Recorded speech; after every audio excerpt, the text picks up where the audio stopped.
So mga par, matapos nga po magbigay ng babala ang bagong WBO president na si Gustavo Oliveri sa mga nakarang sa WBO at kanilang kampiyon sa bawat dibisyon, kung sino man daw mga idol ang mapatunayan o tumanggi na labanan ng isa't isa kapag pinag-utos na ng WBO ang laban, lalo ng kampiyon at kanyang challenger ay tatanggalin daw sa posisyon bilang rank sa WBO kapag ang challenger daw o number 1 contender ang tumanggi na labanan ng kampiyon, automatic daw babaklasin ito sa WBO rankings. At kapag ang kampiyon naman daw ang tumanggi na labanan ng kanyang challenger na mismong pinag-utos ng WBO ang laban, matik din daw mga idol na tatanggalin ang kanyang titulo. At ang masakit pa dito mga boss, buburahin din ang pangalan nito sa ranking sa WBO. Well, isa napakagandang sistema to mga idol ng WBO dahil may iwasan ito ang cherry picking sa bakbakan. For example mga idol, sa WBO title na hawak ng Japanese monster Naoya Inoue, sakali matalo nito si Sam Goodman sa bakbakan nila sa January 24, ang magiging number 1 contender dito si Carl Hamis Martin. Sa madaling salita mga idol, kapag umabot na kay Martin ang rotation, obligasyon talaga ni Inoue na labanan si Wonderboy.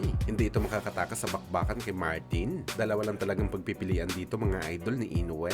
Ang ibakante ang titulo o di kaya tuluyan na ito umakyat ng division sa featherweight. Samantala parehong sitwasyon din mga idol ang mangyayari kapag si Wonderboy ang umayaw na labanan si Inoue. Dahil malamang hindi sasantuhin ng WBO ang Pinoy contender, buburahin nila ito sa rankings kapag hindi ito sumunod. Bagamat malaki ang tiwala natin mga idol na hindi mangyayari na atras si Martin kontra sa Japanese monster, opportunity na ito para sa Pinoy contender mapalaban sa isang undisputed fight at makasagupa ang pound for pound best boxer sa buong mundo na si Inoue. Siguradong lalaban talaga si Wonderboy.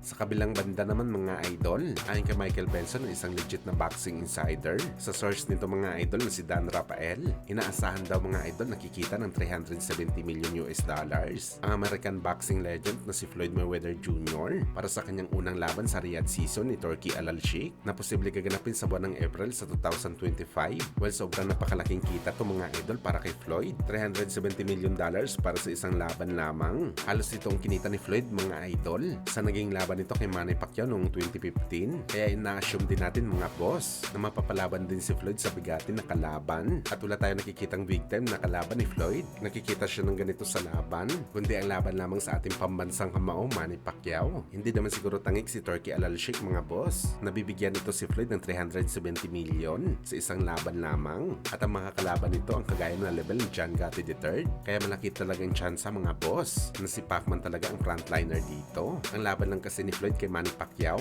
ang pinaka-marketable na laban sa boxing sports. Walang sino man sa makakalaban ni Floyd na makapagbigay sa kanya ng malaking kita kagaya sa kinita nito kay Pacman.